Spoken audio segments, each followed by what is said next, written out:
রবীন্দ্রনাথের এক আশ্চর্য আবিষ্কার। কলমে সুদেষ্ণা বসু। সময়টা 1908 সালের এক আষাঢ় মাস। মধ্যরাতের বোলপুর স্টেশনে নামলেন এক যাত্রী। তার গন্তব্য রবীন্দ্রনাথের শান্তিনিকেতন আশ্রম। কিন্তু বাইরে প্রচণ্ড বৃষ্টি। স্টেশন ছেড়ে বেরোনো অসম্ভব দেখে স্টেশনেই অপেক্ষা করতে লাগলেন তিনি। পরদিন ভোরে বৃষ্টি থামলে পায়ে হেঁটে তিনি রওনা দিলেন শান্তিনিকেতনের উদ্দেশ্যে। জলকাদায় ভরা রাস্তা ধরে বিস্তীর্ণ প্রান্তর পেরিয়ে যতই তিনি আশ্রমের কাছাকাছি পৌঁছতে লাগলেন, কানে আসতে লাগলো কি যেন গলা ছেড়ে গাইছেন, তুমি আপনি জাগাও মোড়ে। গান শুনেই বুঝলেন কে এই গায়ক। তার গলার শক্তি দেখে বিস্মিত হলেন। সেই গায়ক হলেন রবীন্দ্রনাথ ঠাকুর এবং পথিক ক্ষিতিমোহন সেন। তিনি লিখে গিয়েছেন, শান্তিনিকেতনে তাহার দেহলি নামক গৃহের দোতলায় তিনি দাঁড়াইয়া গাহিতেছেন, আর বোলপুরে তাহা শোনা যাইতেছে। অবশ্য তখন বোলপুরের পথ বড় নির্জন ও শান্ত ছিল। ক্ষিতিমোহন সেনের জন্ম 1880 সালের 2রা ডিসেম্বর। আজকের বাংলাদেশের বিক্রমপুরের সোনারং গ্রামের নাম করা অধ্যাপক, কবিরাজ ও বহু শাস্ত্রবিদ পণ্ডিত রামমণি শিরোমণির বংশে। সংস্কৃত চর্চার বিশেষ ঐতিহ্য ছিল এই বৈদ্য প্রধান গ্রামটির। পরিবারটির নিষ্ঠাবান এবং আচারপরায়ণ বলে খ্যাতিও বেশ ছিল। তার চেয়েও বেশি খ্যাতি ছিল পাণ্ডিত্যের। তবে রক্ষণশীল এই পরিবারের আর্থিক প্রাচুর্য ছিল না। ক্ষিতিমোহনের পিতা ভুবনমোহন সেন ছিলেন চিকিৎসক, মা দয়াময়ী দেবী। এদের পুত্রকন্যারা হলেন অবনীমোহন, ধরণীমোহন, ক্ষিতিমোহন, মেদিনীমোহন ও প্রমোদিনী। অন্যদিকে দয়াময়ীর বাবা ছিলেন বিচারক ও পাশ্চাত্য শিক্ষায় শিক্ষিত আধুনিক মননের মানুষ। তার পুত্ররা উচ্চশিক্ষার জন্য বিলেতে গিয়েছিলেন বলে গ্রামে এক ঘরে হন। দুই পরিবারই ছিল সোনারঙের বাসিন্দা। ফলে দুই পরিবার বিবাহ বন্ধনে আবদ্ধ হওয়ার পর ভুবনমোহনের পরিবারেরও ধোপা নাপিত বন্ধ হয়ে যায়, যদিও দয়াময়ীকে দমানো যায়নি।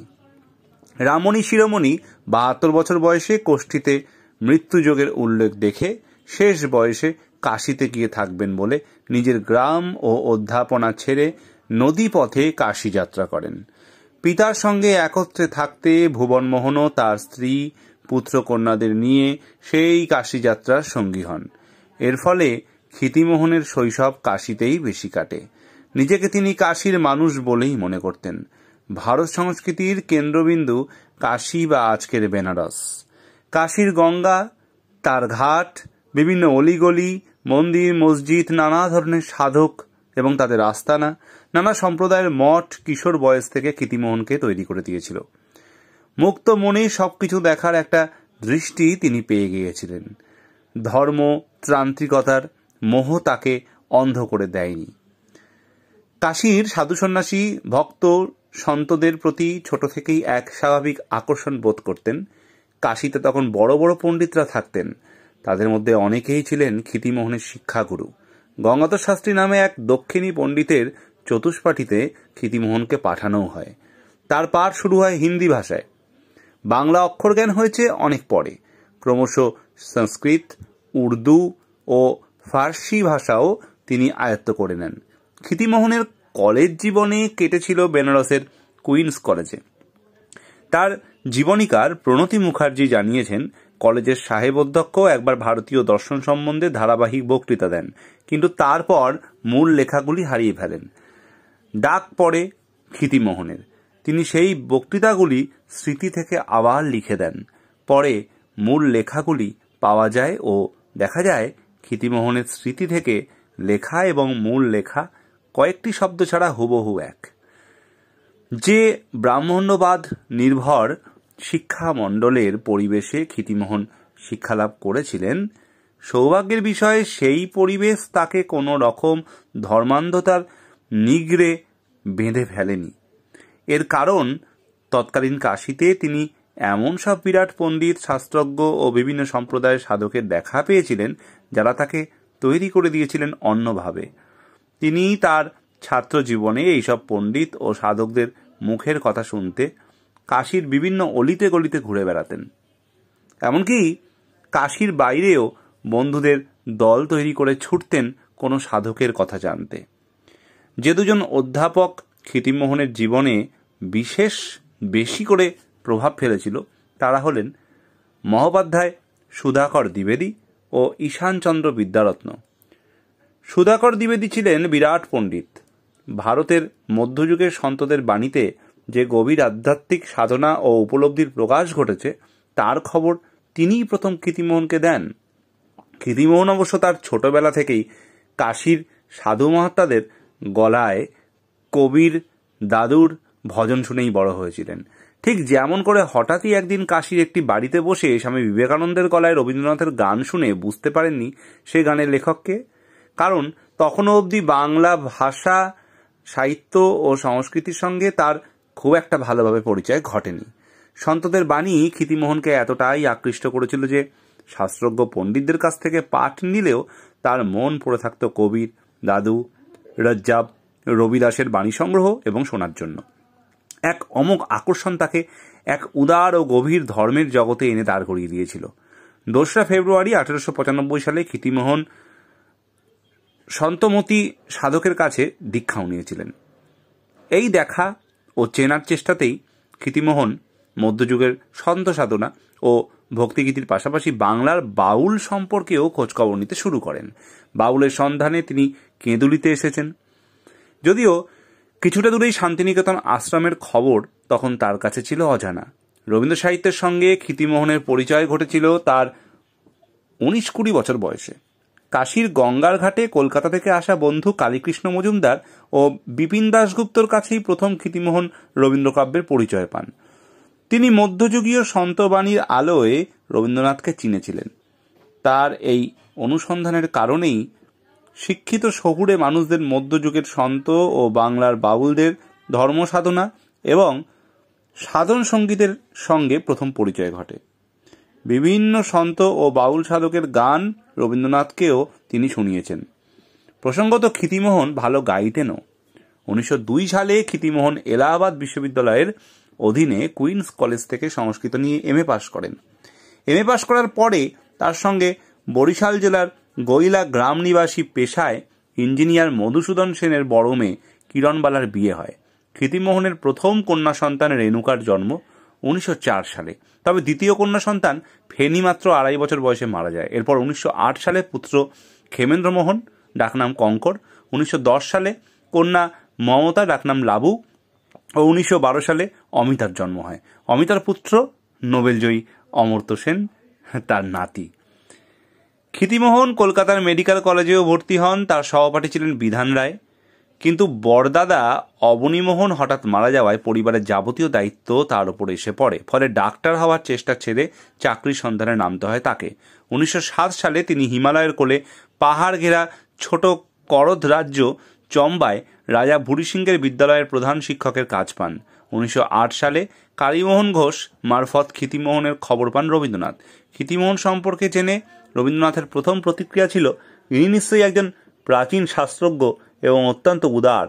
সেই সঙ্গে আরও মনে হয়েছে তার সাহিত্যানুরাগ ও বিদ্যাবুদ্ধির কথাতেই যে আমি উৎসাহিত হয়েছি তা নয়, এর মধ্যেও ওই লোকপ্রেমের সংবাদ পেয়েছি। অন্যদিকে ক্ষিতিমোহন রবীন্দ্র সাহিত্য সম্পর্কে জানার পর থেকেই রবীন্দ্রনাথের প্রতি আকৃষ্ট হতে শুরু করেন। সেই সঙ্গে ব্রাহ্ম সমাজের সংস্পর্শে আসার সুযোগও ঘটেছিল। মাঘোৎসবের উপাসনার প্রতি তার ছিল তীব্র আকর্ষণ। এই উৎসবে যোগ দিতে তিনি কলকাতায় এসেছেন। আর রবীন্দ্রনাথকে সচক্ষে দেখার ইচ্ছে তার এতটাই ছিল যে 1904 সালে মিনার্ভা থিয়েটারে তিনি স্বদেশী সমাজ পাঠ করবেন শুনে কাশী থেকে কলকাতায় এসে হাজির হন। ভিড়ের চাপে তার জামা পর্যন্ত ছিঁড়ে যায়। সেই যাত্রায় আর রবীন্দ্রনাথকে দেখা হয়নি। পরে আবার সেই প্রবন্ধ পড়েন কার্জন থিয়েটারে। সেখানে বন্ধুদের সাহায্যে স্টেজের পিছনে পৌঁছে রবীন্দ্রনাথকে দেখলেন। তার মুখ দেখা গেল না। রবীন্দ্রনাথ যখন প্রবন্ধ পড়লেন ক্ষিতিমোহনের মনে হলো তিনি যেন গান গাইছেন। চম্বায় থাকার সময় রবীন্দ্রনাথের চিঠি এসে পৌঁছেছিল ক্ষিতিমোহনের কাছে। প্রথম চিঠি তিনি পেয়েছিলেন 1907 সালের ডিসেম্বর মাসে, যার জন্য তিনি প্রস্তুত ছিলেনও না। পরে বন্ধু বিদুশেখর এর কাছ থেকেও চিঠি এসেছিল একই খবর নিয়ে যে শান্তিনিকেতনের বিদ্যালয়ের কাজে তাকে যুক্ত হওয়ার অনুরোধ জানানো হচ্ছে। ক্ষিতিমোহন স্বভাবতই খুশি হয়েছিলেন, কিন্তু দ্বিধাও তাকে ঘিরে রেখেছিল। কারণটা ছিল আর্থিক। কিন্তু শেষবদি মনের সব দ্বিধা দ্বন্দ্ব সংকোচ কাটিয়ে রবীন্দ্রনাথ সম্পর্কে নিন্দুকদের কথা কানে না নিয়ে শান্তিনিকেতন ব্রহ্মচর্যাশ্রমে শিক্ষকতার কাজে যোগ দেন তিনি। শান্তিনিকেতনে সন্ধ্যা নামার পরে আলোর অভাবে রবীন্দ্রনাথ পড়াশোনা করতেন না। তখন শুরু হতো আশ্রমের অনধ্যায় পর্ব, যখন বই রেখে রবীন্দ্রনাথকে ঘিরে বসতেন শিক্ষকেরা, বিভিন্ন বিষয় নিয়ে আলোচনা হতো। এই আড্ডায় দ্বিজেন্দ্রনাথ ঠাকুরও এসে যোগ দিতেন। ক্ষিতিমোহন এই আড্ডায় যোগ দিতে শুরু করেন। এই আড্ডায় ক্ষিতিমোহন যেমন রবীন্দ্রনাথের অগাধ পাণ্ডিত্যের খবর পেতেন, তেমনি রবীন্দ্রনাথের কাছেও ক্ষিতিমোহন কখনো কখনো উত্তেজনার বশে আচমকাই প্রকাশ করে ফেলতেন নিজের জ্ঞানের পরিধি, যা অবাক করত রবীন্দ্রনাথকে। বিভিন্ন সন্ত ও বাউল ফকিরদের গান রবীন্দ্রনাথ প্রথম শুনেছিলেন ক্ষিতিমোহনের কণ্ঠে। পরস্পরকে জানার এই পর্ব শুরু করেছিল শান্তিনিকেতনে পা রাখার পর থেকেই। শান্তিনিকেতনে ক্ষিতিমোহনের প্রথম আস্তানা ছিল রবীন্দ্রনাথের নতুন বাড়ি। ক্ষিতিমোহন যখন নতুন বাড়িতে থাকতে শুরু করলেন, তখন রবীন্দ্রনাথ পাশের দেহলি বাড়িটির বাসিন্দা। দেহলিতে ক্ষিতিমোহন দেখেছেন রাতের অন্ধকারে রবীন্দ্রনাথকে সুর সৃষ্টি করতে।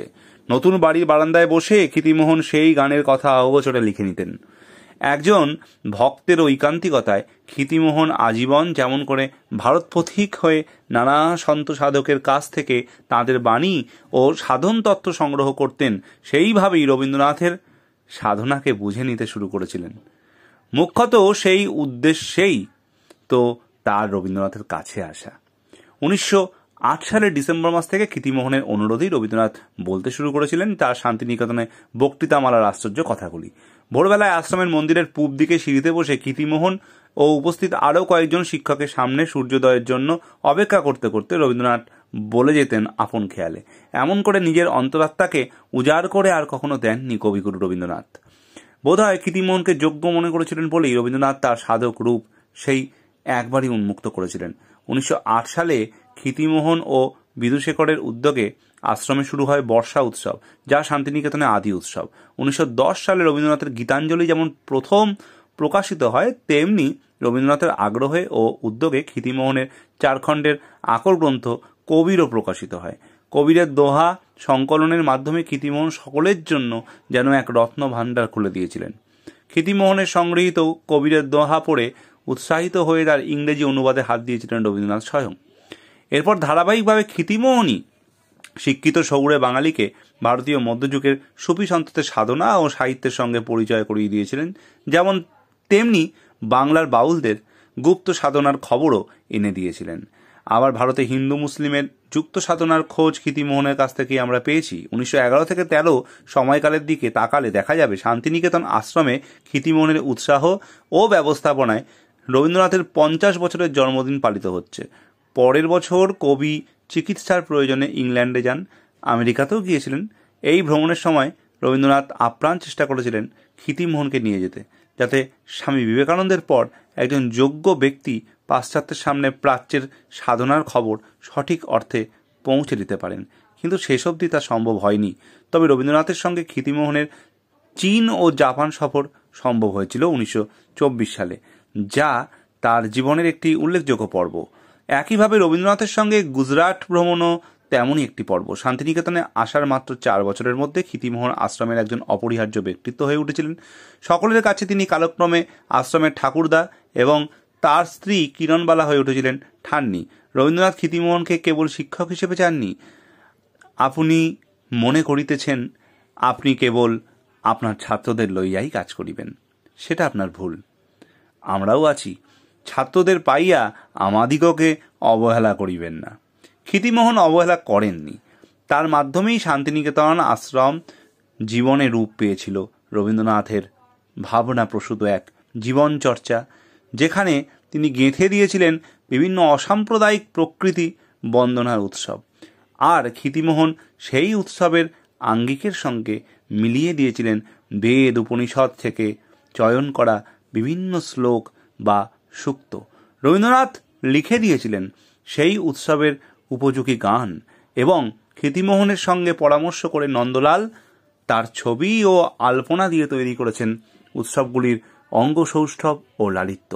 প্রসঙ্গত, শান্তিনিকেতনের প্রথম ঋতু উৎসব শুরু হয়েছিল রবীন্দ্রনাথের অনুপস্থিতিতে, ক্ষিতিমোহন, দীনেন্দ্রনাথ, অজিত কুমারের উদ্যোগে। বৈদিক পর্জন্য উৎসবের আদলে সেই বর্ষা ঋতুর উৎসব পরিকল্পনা করা হয়েছিল। এইভাবেই বসন্ত, বর্ষা, শরৎ ঋতুর বন্দনার সূত্রপাত হয়। শান্তিনিকেতনে এসে ক্ষিতিমোহন দেখেছিলেন এখানেও সভা সাজানো হয় বিজাতীয় চেয়ার টেবিল দিয়ে। কাশীতে তিনি দেখেছিলেন পুরাণ কথকদের জন্য বেদি, মালা, চন্দন দিয়ে সাজানো হতো। প্রণতি মুখোপাধ্যায় জানিয়েছেন, শান্তিনিকেতনে এই রীতির প্রচলন করতেই সভার রূপ একেবারে বদলে গেল। প্রাচীন যুগের ঐশ্বর্যের আভাস ফুটে উঠল তাতে। যাকে আজ আমরা শান্তিনিকেতনের সংস্কৃতি বলে জানি, তার গোড়াবর্তন হয়েছিল এইভাবে ক্ষিতিমোহনের উদ্যোগে। শান্তিনিকেতনের আলপনার সূচনাও কিন্তু ক্ষিতিমোহনের হাত ধরেই হয়েছিল। ক্ষিতিমোহন প্রাচীন শাস্ত্রবিধি মেনে ছাত্রদের দিয়ে আলপনা দেওয়াতেন। তার লেখায় রয়েছে, পঞ্চগুড়িকায় নানা রেখায় আলপনারও একটা নিজস্ব ভাষ্য একদিন ছিল। দুঃখের বিষয় তা আমরা ভুলে গেছি। আশ্রমে রবীন্দ্রনাথের ক্লাস ছাত্র ও শিক্ষকদের কাছে আকর্ষণের বিষয় ছিল। ক্ষিতিমোহনের ক্লাসও তেমনি প্রধান একটি আকর্ষণের বিষয় হয়ে উঠেছিল। তার কাছে রবীন্দ্রনাথের রবীন্দ্র কাব্যের ব্যাখ্যা শোনা ছিল এক অভিজ্ঞতা। অনেকেই তাই ক্ষিতিমোহনের ক্লাসে এসে বসতেন। অনেক ছাত্রছাত্রীর স্মৃতিকথায় শিক্ষক ক্ষিতিমোহনের ছবি ধরা আছে। তাকে ভয় ও সমীহ করলেও ক্ষিতিমোহনের স্নেহ ভালোবাসাও পেয়েছে তারা। ছাত্রদের নিয়ে ক্ষিতিমোহন বেড়াতে যেতেন। বহু ছুটির অবকাশে ক্ষিতিমোহন যে কত জায়গায় তার ছাত্রদের নিয়ে গিয়েছেন তার হিসেব নেই। ছাত্রদের সঙ্গে আড্ডা দিতে বসে এমন সব গল্প বলতেন যার তুলনা হয় না। সকলে সেই গল্প শুনে অভিভূত হতো। আবার কখনো উল্টো উচ্চারণে জানা শব্দ এমনভাবে বলতেন যেন মনে হতো সংস্কৃত শ্লোক বলছেন। যেমন হবার তাবা, কহিপ্তাসা, তোজেগেনো, সকডুয়ে। আসলে যা বললেন তা হলো সাপ্তাহিক বার্তাবহ ও এডুকেশন গেজেট। ক্ষিতিমোহনের রসিকতার নানা গল্প একসময় শান্তিনিকেতনের লোকের মুখে মুখে ফিরত। বিশ্বভারতী পর্বে ক্ষিতিমোহনের ব্যস্ততা অনেক বেড়ে গিয়েছিল, কিন্তু সমস্ত ব্যস্ততার মধ্যেও তিনি নিজের কাজ করে গিয়েছেন আশ্চর্য দক্ষতায়। যেমন প্রথম থেকেই আশ্রম বিদ্যালয়ে ছুটি পড়লে তিনি বেরিয়ে পড়তেন নিজের কাজে। ভারতের বিভিন্ন জায়গায় সন্ত কবিদের খোঁজে তিনি ঘুরে বেড়াতেন তাদের সম্পর্কে তথ্য সংগ্রহ করতে। আর তাই আমরা তার কাছ থেকে একে একে পেয়েছি কবির, ভারতীয় মধ্যযুগের সাধনার ধারা, দাদু, ভারতের সংস্কৃতি, জাতিভেদ, হিন্দু সংস্কৃতির স্বরূপ, প্রাচীন ভারতের নারী, বেদোত্তর সঙ্গীত, বাংলা সাধনা ও চিন্ময় বঙ্গ, বাংলার বাউল, বাংলা সাধনা, যুগগুরু রামমোহন, বলাকা কাব্য ও হিন্দুইজম ইত্যাদি গ্রন্থ। শান্তিনিকেতনে রবীন্দ্রনাথের পরেই প্রধান ব্যক্তিত্ব হয়ে উঠেছিলেন ক্ষিতিমোহন। জীবনের শেষ জন্মদিনে উদয়নের বারান্দায় বসে সভ্যতার সংকট প্রবন্ধ পাঠের দায়িত্ব অসুস্থ রবীন্দ্রনাথ তুলে দেন ক্ষিতিমোহনের হাতে। জীবনের শেষ বছরগুলিতে আন্তর্জাতিক পরিস্থিতি নিয়ে রবীন্দ্রনাথ যেমন উদ্বিগ্ন ছিলেন, তেমনি শান্তিনিকেতনের অভ্যন্তরীণ পরিস্থিতিও তাকে চিন্তায় রেখেছিল। মন্দিরের ভাষণে তিনি আশ্রমবাসীদের কাছে অনুরোধও জানিয়েছিলেন শান্তিনিকেতনকে বাঁচিয়ে রাখতে। তার একান্ত আপনার জন দীনেন্দ্রনাথ ও বিধুশেখর শান্তিনিকেতন ছেড়েও ছিলেন চিরকালের জন্য। পরিস্থিতি ঘোরালো দেখে ক্ষিতিমোহনও কবির কাছ থেকে ছেড়ে যাওয়ার ইচ্ছা প্রকাশ করলে রবীন্দ্রনাথ একটি বাক্য উচ্চারণ করেছিলেন, ক্ষিতিবাবু, আপনিও আমায় ছেড়ে চলে যাবেন? জীবনের দ্বিতীয়বার আর ক্ষিতিমোহন সে চেষ্টা করেননি। কবিকে তিনি কথা দিয়েছিলেন, তাই জীবনের শেষ দিন অবধি তিনি শান্তিনিকেতনেই কাটিয়েছিলেন। রবীন্দ্রনাথকে যেদিন চিকিৎসার জন্য শান্তিনিকেতন থেকে কলকাতায় নিয়ে যাওয়া হচ্ছিল, সেদিন কোনো প্রয়োজনে উদয়নের দোতলায় ক্ষিতিমোহনকে যেতে হয়েছিল রবীন্দ্রনাথের সঙ্গে দেখা করতে। ক্ষিতিমোহন লিখছেন, কথা হয়ে গেল, বিদায় চাইলাম, কিন্তু তিনি দাঁড়াতে বললেন। আমার সর্বাঙ্গে তিনি হাত বোলাবার মতো আশীর্বাদ দৃষ্টি বুলিয়ে দিলেন। কি যেন তিনি বলতেও যাচ্ছিলেন, কি যেন তার বলার ছিল, বলতে পারলেন না। হয়তো কোনো দুঃখেরই কথা। তাই বড় দুঃখে তিনি একবার পিছনে ফিরে তাকালেন। তার সেই কাতর দৃষ্টি কখনো ভুলব না। রবীন্দ্রনাথের সেই বেদনা ভরা দৃষ্টি ক্ষিতিমোহন কখনো ভোলেননি। রবীন্দ্রনাথের মৃত্যুর পরে ক্ষিতিমোহনকেই সকলে মেনে নিয়েছিলেন আশ্রম গুরু হিসেবে, কিন্তু দিনের জন্য তিনি বিশ্বভারতীর উপাচার্যও হন। তাকে শান্তিনিকেতনের কুলস্থবির বলা হয়। 1960 সালের 12 মার্চ 80 বছর বয়সে পণ্ডিত ক্ষিতিমোহন সেন শাস্ত্রী আমাদের ছেড়ে পরলোক গমন করেন। এটি যেখান থেকে আমি সংগ্রহ করেছি সেটি অবশ্যই ফেসবুক, তার জন্য ফেসবুককে জানাই ধন্যবাদ। আপনাদেরকে এতক্ষণ ধরে এই দীর্ঘ প্রতিবেদনটি শোনার জন্য জানাই ধন্যবাদ। এবং এই লেখাটি যেখান থেকে সংগৃহীত হয়েছে সেটি হচ্ছে আনন্দবাজার পত্রিকা।